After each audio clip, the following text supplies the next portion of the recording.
Cricket की बात करते हैं। वेस्ट इंडीज और पाकिस्तान का तीसरा ओडीआई फैसला कुन ओडीआई होने जा रहा है।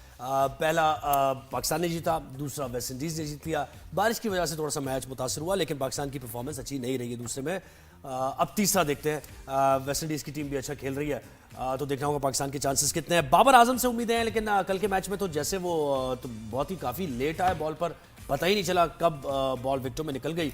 और साइम अयूब की भी नजर आ रही है। रन कितने बनाए बाबर आजम ने? रन जीरो कितने बनाए? क्वैक क्वैक क्वैक जी जी जी जीरो पे आउट। पहले याद है ना आपको 90s में वो बहुत बड़ा डक आता था चलते हुए साथ साथ। आता अब क्यों बंद हो गया? अब वो छोटा आता है, कभी नहीं आता, अब नहीं आता, अब डक नहीं आता। हम हमारे जहनों में लेकिन आता है। तो क्रिकेट इंसाइक्लोपीडिया एक्सपर्ट नुमान नियाज ने ज्वाइन किया। नुमान भाई अस्सलाम वालेकुम, गुड मॉर्निंग, वेलकम करते हैं शो पर आप। वालेकुम सलाम, good morning, how are you? Fine fine, आप कैसे हैं? मैं ठीक हूँ, बस आवाज मेरी बंद हो गई। क्यों? क्या किसमें चक्कर आप है ये? किसमें हिम्मत है जो आपकी आवाज ऐसे बंद करे? नुमान भाई नहीं हो सकता मैं आजकल सारे ही आवाज बंद करने की कोशिश कर रहे हैं, है ना? अच्छा सही। कौन है पता है हमें? आप बहुत से लोग, अब क्या नाम लेना उन्होंने, वैसे ही मामला चल। किसके नाम ले? कोई नहीं, आप सच बोलते रहे नुमान भाई, हम आपके साथ हैं भाई। अच्छा नुमान भाई, मुझे बताएं कि क्या, पहले तो यही सवाल कर लेते हैं, चांसेस तीसरे ओडीआई में क्या लग रहे हैं आपको? वैसे तो इवनली पॉइज लग रहा है मुझे तो ये मैच, क्योंकि रदरफोर्ड वगैरह और शाय होप अच्छा खेल रहे हैं। आप क्या समझते हैं? लेकिन पाकिस्तान, एक तो आप जहन में ये रखें कि वी आर डिस्कसिंग पाकिस्तान, जो कि ऑलमोस्ट एक एसोसिएट मेंबर टीम का दर्जा रखती है, और वेस्ट इंडीज नंबर 9 है, और उन्होंने रिजेक्ट किया था एक पाकिस्तान पीसीबी का प्रपोजल था कि ये 3 वनडे इंटरनेशनल्स को रिप्लेस किया जाए और T20 खिलाई जाए। लेकिन क्योंकि डैरेन सैमी और वेस्ट इंडीज क्रिकेट बोर्ड वो नहीं चाहते रिस्क लेना, 2027 वर्ल्ड कप के लिए उन्होंने क्वालिफाई करना है, तो वो टस से मस नहीं हुए। सेकेंड चीज ये है कि आपने एक महीना पहले ये टीम सेलेक्ट की थी, आई डोंट नो किसने की थी, but at the end of the day ये टीम है ही नहीं, इट इज इन टोटल डिसअरे। कोई इसका कॉम्बिनेशन नहीं है, कोई इसका लगता ही नहीं है कि कोई फ्रेमवर्क के तहत इसको सिलेक्ट किया गया सिचुएशनली। और उसके बाद जो लड़के सिलेक्ट भी हुए वो आप प्रॉपर कॉम्बिनेशन नहीं खिला पा रहे। यानी आप ऐसे इसलिए कह रहे हैं ना क्योंकि हुसैन तलत भी हैं, तो बाबर आजम भी हैं, रिजवान भी हैं, तो मतलब इसलिए कह रहे हैं आप? हाँ, क्योंकि बिट्स एंड पीसेस ऑलराउंडर्स जो हैं उन्होंने तबाह किया हुआ। अच्छा, सेकेंडली पाकिस्तान की शायद दुनिया की वाहिद इंटरनेशनल टीम है जो एक प्लेयर इसलिए डालती है कि दूसरे को सेव करे, और वो एक आप क्राइसिस के लिए प्लेयर डाला होता है जो बैकअप होता है। You don't do that, combination खराब होता है।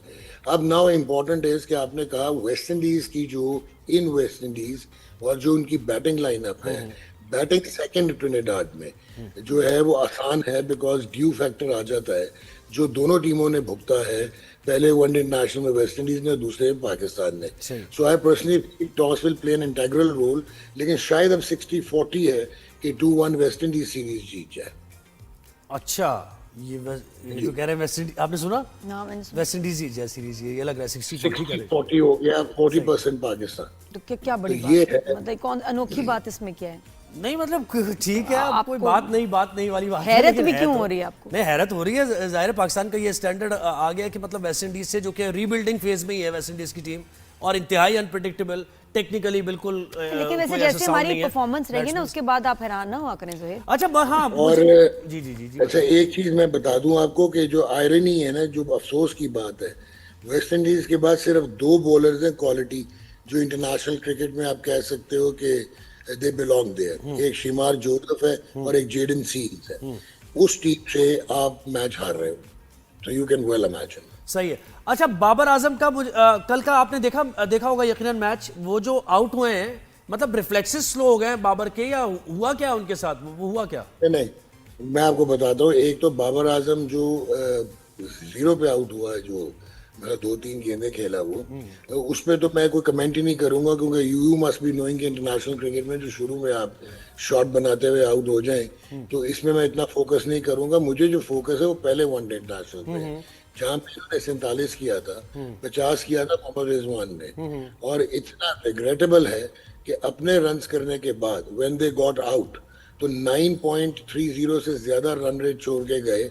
एक लड़का जो डेब्यू कर रहा था और एक लड़का जो कम बैक कर रहा था। वो तो once in a lifetime होता है, वो दोनों ही एक्स्ट्राऑर्डिनरी खेले। वो जो 104 रन की पार्टनरशिप है, तो यहाँ पे इस माइंडसेट के साथ आई डू नॉट सी कि ये दोनों जो हैं ये आगे अपना करियर कंटिन्यू रख सकेंगे अगर इस किस्म की मेंटल अप्रोच के साथ इन लोगों ने खेलने की कोशिश की। सेकेंडली जो रिजवान है, बाबर का तो फिर ये है कि जो 47 था उसमें ऑब्वियसली जो उसकी क्वालिटी ऑफ प्ले था वो बाकी सबसे बहुत सुपीरियर था। अप्रोच वी क्रिटिसाइज एंड उसका जो कंट्रीब्यूशन है वी क्रिटिसाइज कि उसको स्टेप अप करना चाहिए था या फिर एंड तक लेके जाना चाहिए था और मैच को जिताना चाहिए था। ना जो प्रॉब्लम है वो ये है, वो मोहम्मद रिजवान है। मोहम्मद रिजवान बाहर हो जाएगा और फिर कभी वापस नहीं आएगा। ना स्टांस समझ आता है रिजवान का, ना उसका फॉलो थ्रू समझ आता है, वो फिनिशिंग क्या है ये? वो भी छोड़ दें अनकन्वेंशनल, वो हमेशा से तो स्वीप मार मार के मिड विकेट, बट अप्रोच बिल्कुल खत्म हुई हुई। 18 गेंदों पे 1 रन किसी भी एडवर्स कंडीशन में आप चाहे वनडे खेल रहे हैं वो जस्टिफाई नहीं होता और 16 रन 38 गेंदों पे जस्टिफाई नहीं होते। नुमान भाई एक्सपोज हो गए ना, देखें एक्सपोज हो गए, शुरू में खेल लिया मिड विकेट, लोगों को पता नहीं था, उन्होंने लेग साइड पे करा। आप कुछ हैदरली के बारे में? मैं सवाल पूछना चाह रही थी क्योंकि परेशानी की बात है, अफसोसनाक भी बात है। मैंने बड़े क्रिकेटर्स, कुछ बड़े कमाल क्रिकेटर्स को माजी में किसी स्कैंडल एलिगेशन की वजह से अपना करियर, अपना प्राइम टाइम वेस्ट करते हुए होते हुए देखा है। अब हैदर अली की हम नुमान भाई बात करें, जो यूके में उनके ऊपर बड़ी सीरियस एलिगेशन एक खातून ने लगाई हैं फॉर रेप हरासमेंट, हम and he is only 24 years old. और ये इसके क्या आप अब पूरी जो आपने जो इन्वेस्टिगेशन अब तक हो रही है उसको आपने फॉलो किया होगा, कि आपके जहन में क्या सवाल उठते हैं? देखिए, एक दो चीजें हैं जो कि अभी मैं कहूंगा कि क्विजिकल हैं। एक तो ये है कि the lady took about almost 10 days to report the case. तो यहाँ पे एक चीज जो है वो मुझे लगता है ऐसा कॉन्टेम्पलेट मैं ये करता हूँ, I do not have that information, but कि शायद इन्होंने कोई, इनका आर्गूमेंट हुआ, इन्होंने कोई उनको रिफ्यूज किया शायद मैरिटल प्रपोजल, जिसकी वजह से she came very strong. She is basically a British national but of Pakistan origin. So अभी तो ये भी सुनने में आ रहा है कि कोई पैसिफाई करने की कोशिश कर रहे हैं। बट ये जो एक्ट है, एक तो आई डोंट नो हमारी मैनेजमेंट क्या करती है।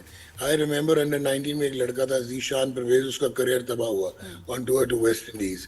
देन न्यूजीलैंड में असद अली अब्बास था, फिर हमारा एक ऑस्ट्रेलिया में प्लेयर बच गया और किसी और पे नाम आ गया और बाद में खैर चार्जेस उन पे आए नहीं। और जो पाकिस्तान में केसेस होते रहे which I am witness to because I was part of the Pakistan cricket board, हम प्रोटेक्ट करते रहे। तो ये एक कल्चरल डिटीरियोरेशन है, आपको ये देखना पड़ेगा। ये जो लड़के हैं, एक तो इनका देखें, एजुकेशन इज नो एक्सक्यूज। ये हम we are talking about morality, इसमें डिग्री नहीं आती, इसमें ग्रूमिंग आती है। एंड आई थिंक कि हम ना ग्रूम करते हैं, ना सिस्टम ग्रूम करता है, और उसके बाद जब ये स्टार कास्ट में आते हैं under the spotlight, they lose their footing और एक्सपोजर मिलता है। नहीं, बड़ा जरूरी है इनको पता हो कि क्या कंट्री टू कंट्री वेरी करते हैं, वहाँ के लॉज, उनकी सजाएं, इनको पता हो। पता ही नहीं नादिया, आप कंट्री टू कंट्री भी छोड़ें, ट्रांसग्रेसिंग और इस किस्म की अप्रोच करना लड़की को, ये किसी भी मॉरल वर्थ में आपको जायज ही नहीं। ठीक है, अब वो बाद में कह देना कि जी हमारी फ्रेंडशिप थी, और वो 90s के दौर खत्म हो गए ना नुमान भाई, 90s वाले दौर खत्म हो गए कि अब सोशल मीडिया है और अब हर चीज, अब कुछ रुक नहीं सकता। तो ये जो मॉरल टर्पिट्यूड है, एक तो इसमें अनपार्डनेबल, अगर तो ये ऑफेंड, अगर तो ये प्रूव हो जाएगा तो इसको तो लंबी पनिशमेंट हो जाएगी। लेकिन इन एनी केस अगर ये प्रूव नहीं होता और ये प्रूव होता है कि ही वाज फ्रेम्ड, फिर तो बात कुछ और है। लेकिन अगर डाउट भी रहता है तो then I think an example should be made out of him. यहाँ पे एक चीज मैं बोलूंगा कि आपने 1990s में जो आपकी मैच फिक्सिंग की एलिगेशंस थी, उस पे एक जस्टिस एजाज यूसुफ की रिपोर्ट आई थी जो कि बहुत डैमनिंग थी। वो पीसीबी प्रोब कमेटी थी। वो क्योंकि डैमनिंग थी, आपने उन बंदों को बचाने के लिए उसको ख़त्म करके जस्टिस कयूम शुरू कर दी, और वो भी इनकन्क्लूसिव थी। आपने वो जब नहीं किया, आपने डेटरेंस क्रिएट नहीं की, तो 2010 का इंसिडेंट हुआ आमिर वगैरह का, 2017 पीएसएल में इंसिडेंट हुआ। इसी तरह अगर आप डेटरेंस क्रिएट नहीं करेंगे मॉरल टर्पिट्यूड पे, जहाँ पे आप एम्बेसडर हैं पाकिस्तान के on tour, and with you goes down the name of the country, I tell you ये चीजें रिपीट होती जाएंगी। This is a management, player को मैं विंडिकेट नहीं कर रहा, मैं मतलब देखें हमारे बच्चों और ये पास्ट में भी नुमान भाई, ये खवातीन को लेके ना, ये पास्ट में भी हुआ है कि हमारे क्रिकेटर्स हमेशा फंसे हैं। ये सीखते क्यों नहीं है, समझ क्यों नहीं आती अचानक नादिया, कुछ ऐसा हो जाता है ना कि वन हैज टू बी नहीं, बड़ा एक्स्ट्रा लाइफ इस तरह केयरफुल, गुजरी नहीं मतलब होती। थोड़ा सा डर के और नहीं, बहुत exactly. एक्स्ट्रा केयरफुल उनका होना चाहिए। interaction- नहीं नादिया, उनका एक तो इंटरेक्शन नहीं होता। एक चीज मैं आपको बताऊं, बड़ी इंटरेस्टिंग चीज बताऊंगा जो शायद आपको कोई और ना बता पाए। क्या? जो ये सुप्रीम एथलीट्स होते हैं, ये फॉर्मोन्स रिलीज करते हैं बिकॉज इनकी जो एक्सरसाइज होती है ना इतनी इंटेंसिव होती है, आपकी मेरी तरह नहीं होता। तो ये जो फॉर्मोन रिलीज होते हैं वो एनाबॉलिक स्टीरॉइड्स में कन्वर्ट होता है नैनोएंड्रोलॉन में, और नैनोएंड्रोलॉन जो है वो आपको एग्रेसिव बनाता है, सेंस ऑफ इंटाइटलमेंट देता है। और अगर आपकी एजुकेशन ना हो और अगर आपका एक्सपोजर ना हो तो it is a recipe for disaster. अब now I am not justifying, ये सारी चीजें आपकी मैनेजमेंट को पता होनी चाहिए, आपको इंडिविजुअल बिहेवियर्स पता होने चाहिए। यही हैदर अली जो है इसकी टेंडेंसी है to take on the management. ये पीएसएल थी गालिबन 2020 या 1920 जहां पे से पीएसएल बबल ब्रीच किया था। सो इसमें ये सेंस ऑफ टेंडेंसी है, बिल्कुल ये टेंडेंसी एंड है। Failure to actually live under the spotlight. So ये मेरा बेटा हो तो मैं तो स्पेयर ना करूं, रिगार्डलेस ये कितना भी इंडिकेट हो। बिल्कुल, चले अब देखते हैं, वो तो वहाँ इन्वेस्टिगेट होगा Thank और you ये so तो much. बाहर है लंदन में बहुत इन्वेस्टिगेट। बहुत शुक्रिया अनुमान भाई, आपने वक्त दिया।